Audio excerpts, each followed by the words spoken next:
Good afternoon everyone, welcome to my YouTube channel Jiya and Diya English classes. चलिए आज हम बहुत छोटा सा टॉपिक कवर करने वाले हैं, मेन वर्ब। बहुत से लोगों को कभी कभी समस्याएं होती कि मेन वर्ब की जो कितनी अवस्थाएं होती हैं, तो कुछ लोग बताते हैं 3, कुछ लोग बताते हैं 5, कोई 3 कोई 4, ऐसे कंफर्म नहीं बता पाते हैं। मैं आपको बता रहा हूँ कि मेन वर्ब की जो होती है मुख्य क्रियाओं की अवस्थाएं कितनी होती हैं, 5।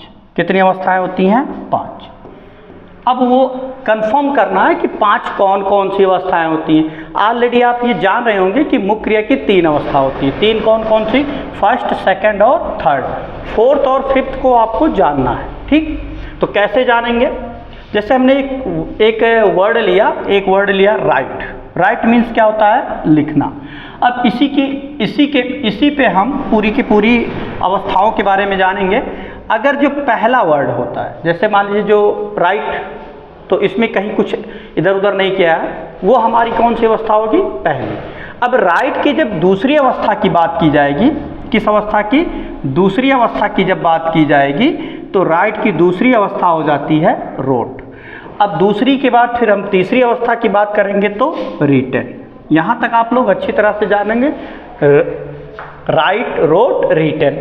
अब जब क्रिया की जो पहली अवस्था होती है, जब उसमें आईएनजी जुड़ जाता है, क्या होता है कि इसमें अगर हम ऐसे दूसरी भाषा में इसको देखें तो कह रहा है कि जो मेन वर्ब की पहली अवस्था हो और उसमें आईएनजी जोड़ दिया जाए, तो उसी को हम क्या कहते हैं, मेन वर्ब की चौथी अवस्था। और जब मेन वर्ब की पहली अवस्था में यस या ईएस जुड़ जाए, क्या हो जाए, यहाँ जो 5वीं अवस्था है, कह रहा है कि मेन वर्ब की पहली अवस्था में जब यस जुड़े या ईएस जुड़े, तो उसे हम कौन सी अवस्था कहेंगे, 5वीं अवस्था। अब ऐसे एक्सरसाइज में एक और हम देख लेते हैं। और एक और, जैसे मान लीजिए हमारा पहला वर्ड है रिंग, ये हो गया रिंग। तो रिंग कौन सी अवस्था हो गई, पहली अवस्था हो गई, ठीक। अगर रिंग का हम दूसरी अवस्था की बात करें तो रिंग की दूसरी अवस्था क्या हो जाएगी, रंग, RANG। अगर हम फिर अब तीसरी अवस्था की बात करें तो तीसरी की अवस्था हो जाएगी रंग, RUNG। अब हम चौथी अवस्था की बात करें तो आपको पता होना चाहिए कि चौथी अवस्था में क्या होता है, जो पहली अवस्था है उसी में ING जुड़ जाता है, तो पहली अवस्था RING है, फिर इसमें ING जुड़ गया तो क्या हो गया, रिंगिंग।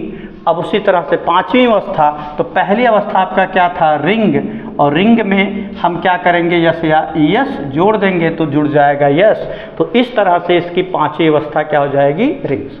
तो दोस्तों, अब किसी भी वर्ड का कोई भी अवस्था बनाना हो तो आप बड़ी आसानी से बना सकते हैं। चौथी और 5वीं अवस्था, जो आप कन्फ्यूज़न कर रहा था आप लोगों की कि चौथी अवस्था किसे कहते हैं तो 5वीं अवस्था किसे कहते हैं, तो ये अवस्थाएं अब आपको पता हो गई होंगी। तो इसके आगे हम फिर पढ़ेंगे, लेकिन ये कि मेन वर्ब की जो हमारी अवस्थाएं कितनी होती हैं वो हमने आज यहाँ कवर कर लिया, ठीक है। अब इसके नेक्स्ट क्लास में जब हम नेक्स्ट टॉपिक पढ़ेंगे, दूसरा टेंस, प्रेजेंट कंटीन्यूअस टेंस, तो उसमें ये होगा कि मेन वर्ब पे हम कभी कभी कहेंगे चौथी अवस्था का प्रयोग करते हैं, कभी कभी कहेंगे मेन वर्ब की पहली अवस्था प्लस ING। तो आप ये कन्फ्यूज नहीं होंगे कि दोनों कहने का मतलब एक ही है, चाहे आप ऐसे पकड़िए, चाहे ऐसे पकड़िए, और चाहे ऐसे पकड़िए, बातें एक ही हो रही हैं, बस तरीका अलग अलग है आप कंफ्यूज करने के लिए। तो हमारा जो मेन वर्ब की अवस्थाएं थी वो टॉपिक होता है यहीं पे खत्म। तो इसके अगले वाले टेंस में इसकी अच्छी ज़रूरत पड़ेगी। तब तक के लिए मतलब उम्मीद यही करते हैं कि आपको समझ में अच्छी तरह से आ गया होगा। नेक्स्ट टॉपिक में इसी टेंस में से, मतलब इस टेंस में जो नेक्स्ट टेंस पढ़ेंगे इसमें से किसी ना किसी हेल्पिंग वर्ब का यूज किया जाएगा, वो भी आपका चौथी। तो आप कंफ्यूज नहीं होंगे।